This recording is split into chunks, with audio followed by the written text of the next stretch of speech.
Today, we're diving straight into a series of, let's say, impactful global events and policy moves, all viewed through the very distinct lens of President Trump's approach to, well, everything international. The core question we're wrestling with is this: does this America First strategy, the way he talks about it, actually make America stronger and bring order to the world? Or does it, end up breaking things? Alliances, norms, that kind of stuff.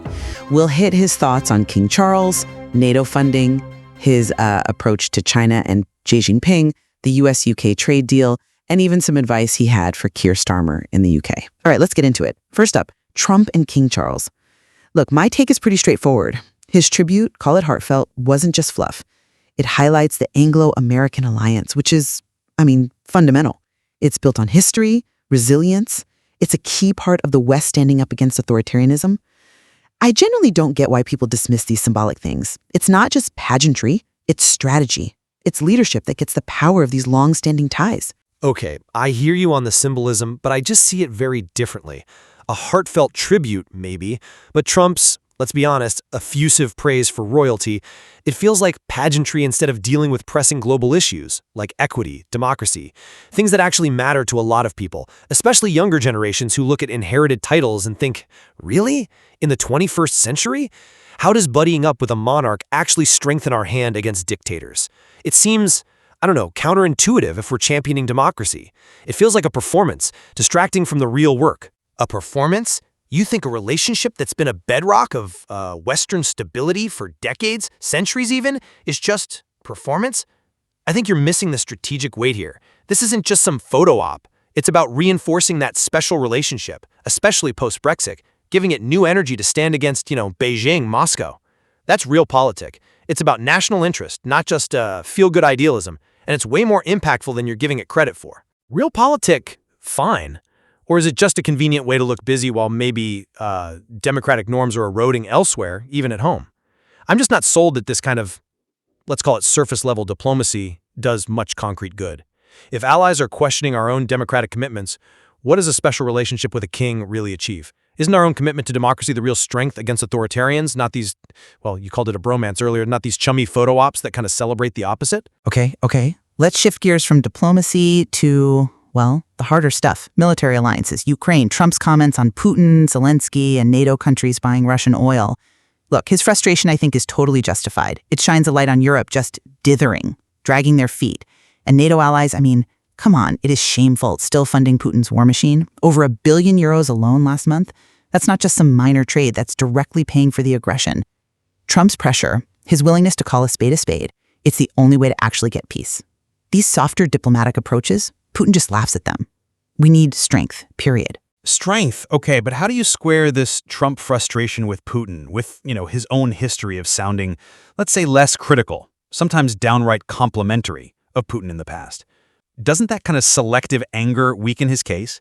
And calling Europe's actions complicity while ignoring that they have cut Russian oil imports by, 90% since the invasion started? That's a massive shift.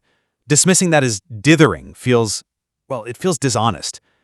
I worry this kind of talk isn't about finding peace. It's about scoring points and actually damaging the Allied unity that's been pretty impressive, all things considered. It sounds like he's trying to wreck the progress we've made. Damaging unity? What damages unity is when allies are still sending over €1 billion a month to the guy attacking their neighbor. 90% is great, fantastic progress, but that last 10%, that's still funding tanks, missiles, killing people. That's not unity. It's enabling. We can argue about past statements forever, but right now, today, real money is flowing, prolonging the war. Trump's approach is about turning off the tap completely, not just, fiddling with the valve. It's about real consequences, not just gestures. But it's not ignoring progress. It's recognizing the huge steps Europe did take under immense pressure.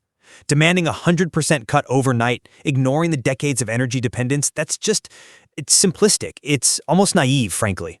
Europe has acted decisively, saying Trump's shouting is the only path while ignoring the real progress and the risk of breaking the coalition. That's a dangerous oversimplification. It takes strategic patience, coordinated pressure, not just yelling.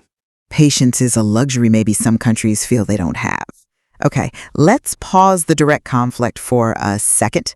The Next Gen Business Not Sponsored segment. Speaking of staying informed amidst all this global chaos, really, I've actually been checking out the Next Gen Business quite a bit lately. Oh yeah, me too actually. It's surprisingly good for catching up on trending news quickly. Like genuinely useful, not just another feed. Exactly. And they have this thing, the Become a Reporter Challenge. It's free to apply. Apparently, hundreds of people are doing it, getting millions of views. Pretty impressive setup. Huh, yeah, I saw that. Worth checking out if you want to get your analysis seen, I guess. So yeah, listeners, if you're looking for a sharp take on business news, the Next Gen Business is definitely worth a look. Apply to their free challenge too. Right. Good stuff. Okay, back to the fray. Return to debate. So, moving on, event 3. Trump on China buying Russian oil. His planned call with Xi Jinping and Europe's role. My view, he's right to point the finger at China. They are by far the biggest buyer of Russian oil now, over 2 million barrels a day. Beijing is basically underwriting Putin, enabling this whole mess in Europe. And Trump planning to call Xi, armed with the threat of tariffs, that's leverage. That's how you start to dismantle this partnership. Why hasn't Europe shown that kind of spine? It's baffling. Okay, master stroke of leverage? Or is it just more erratic diplomacy? Pointing fingers at China is one thing, but it kind of ignores the failure to build a truly global coalition to pressure both Russia and its enablers. Telling Europe to do something to China feels like, deflection. And this speculative endgame with Xi based on tariffs, it completely disregards the multilateral efforts already happening. The G7 price caps, kicking banks off SWIFT, things that have squeezed Russia's economy, actually shrunk their GDP by about 2%. It's not like nothing's being done. Trump's approach seems to ignore all that complexity. Complexity or just avoiding the main issue? China is the main financial lifeline here. The G7 caps, SWIFT, good steps, yes, but clearly not enough if China is just picking up the slack, laughing all the way to the bank. Trump's approach is direct. Use American economic power, tariffs, to force Xi's hand. Why is that erratic? It seems pretty logical to me. Target the biggest problem directly. Europe seems hesitant, maybe afraid. Trump isn't. It's erratic because it seems to blow hot and cold, and it alienates potential partners we need for that coordinated pressure. A tariff threat might sound tough, but what if it backfires? What if it just pushes China and Russia closer together or sparks a wider trade war that hurts us? Diplomacy isn't always about the biggest stick. Sometimes it's about building the broadest consensus. These existing multilateral tools might be slower, less flashy, but they're arguably more sustainable and less risky than going it alone with tariff threats. Less risky sometimes means less effective. All right, let's talk trade deals, specifically the US-UK one. I see Trump's work here as pure negotiation skill. That deal? It's a powerhouse. It's brought billions back to the U.S. And the adjustments, like getting rid of steel tariffs, those are mutual wins. They create American jobs, boost our exports. It's an engine for American resurgence. Simple as that. It shows how we can reshape alliances to be economically beneficial, especially for us. Anyone calling it one-sided is just missing the point of post-Brexit opportunity, where America, rightly, comes out strong. Comes out strong, yes, but at whose expense? I see Trump's bragging about this deal as, frankly, papering over how lopsided it really is. These adjustments, sure, they help American exporters. But what about British workers who are already dealing with Brexit fallout? They seem to be getting the short end of the stick. And my big worry, the potential for EU retaliation. Billions in retaliation if this special deal ticks them off. It feels less like a mutual win and more like a short-term protectionist gamble that makes things harder for smaller economies like the UK just to fit the America First narrative. A real win considers everyone, not just lining American pockets. Lopsided. We're talking billions for American companies, boosting our exports. Isn't that exactly what a president should be aiming for? Securing good deals for America? And let's be clear, the UK is agreeing to these adjustments because they see benefits too. Better access to our massive market.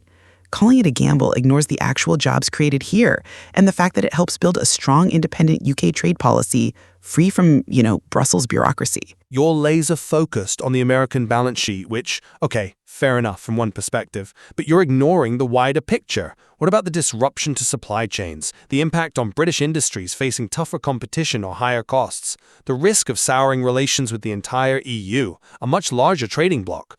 When we talk about mutual wins, it has to be sustainable and fair, considering all the players, not just grabbing the biggest slice of the pie.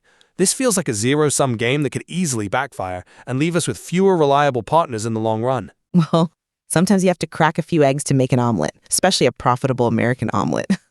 All right, next, event 5, Trump on tariffs, bringing car companies back. This one I think is a clear win. His tariffs, they've sparked a manufacturing comeback. Ford, Hyundai, they are bringing operations back, investing billions, like $50 billion, creating tens of thousands of good-paying jobs right here. It proves tariffs can work. They're an antidote to that old, failed free trade thinking that shipped jobs overseas. Anyone who predicted disaster was just plain wrong. Oh, come on, a clear win? That narrative completely ignores the other side of the coin. This supposed tariff triumph masks the fact that costs have skyrocketed. Car parts up like 25%? That hits consumers directly in the wallet. It hits small suppliers hard too. We're talking maybe $100 billion in added costs across the economy. And sure, some jobs came back, but automation is still taking jobs. That hasn't stopped. Plus, you risk these tit-for-tat retaliatory tariffs from Europe and elsewhere. It's a myopic America-first gamble that ends up costing American families more. That doesn't sound like a win to me. Higher costs? Maybe temporarily in some sectors, but the alternative was watching entire industries vanish. These tariffs force companies to rethink offshoring. That $50 billion investment isn't imaginary. Those jobs aren't imaginary. It's a long-term strategic investment in American manufacturing resilience. And a little short-term price pressure is arguably worth it to regain that industrial base and those high-wage jobs. It's about shifting the entire economic gravity back towards the U.S. But is it really shifting the gravity, or just rearranging the deck chairs while imposing a huge hidden tax on consumers and businesses? And the jobs argument, how many of those new jobs are simply replacing ones lost in related sectors due to retaliatory tariffs or increased input costs? The overall picture is far murkier than the simple tariffs brought jobs back line suggests.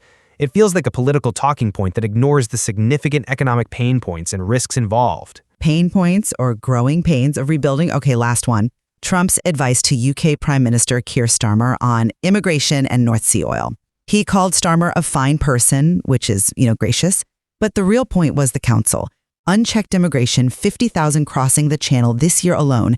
That is a siege. It's hurting labor, it's straining services, and the call to drill the North Sea, absolutely right. This green zeal tree is madness when people are facing huge energy bills. Without using their own resources, Starmer risks letting the country drift into chaos. It's not meddling. It's blunt, friendly advice. Gracious counsel sounded more like a backhanded compliment followed by condescending lectures to me. He's basically telling Starmer how to run his country, ignoring the incredibly complex reasons why people migrate: war, poverty, climate change. It's not just about borders. And pushing North Sea drilling, that flies directly in the face of Starmer's own green commitments and, global climate goals.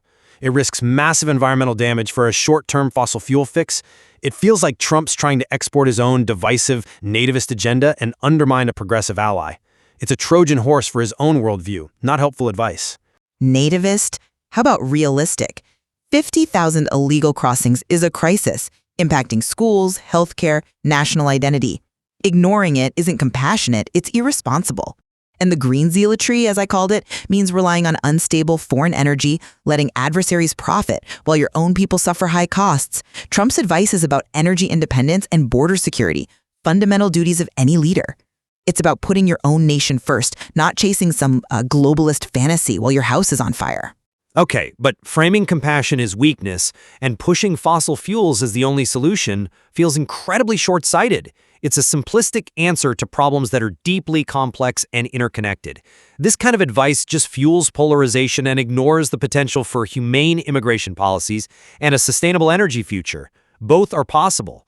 Opting for the drill and deport narrative because it sounds tough, that's dangerous, I think, not just for the UK, but for global cooperation on these massive challenges we all face. And ignoring immediate security and energy needs because the solutions aren't perfectly clean is also dangerous, perhaps even more so for the people living there now. And the long-term costs of ignoring the environment and humanitarian principles could be catastrophic for everyone later.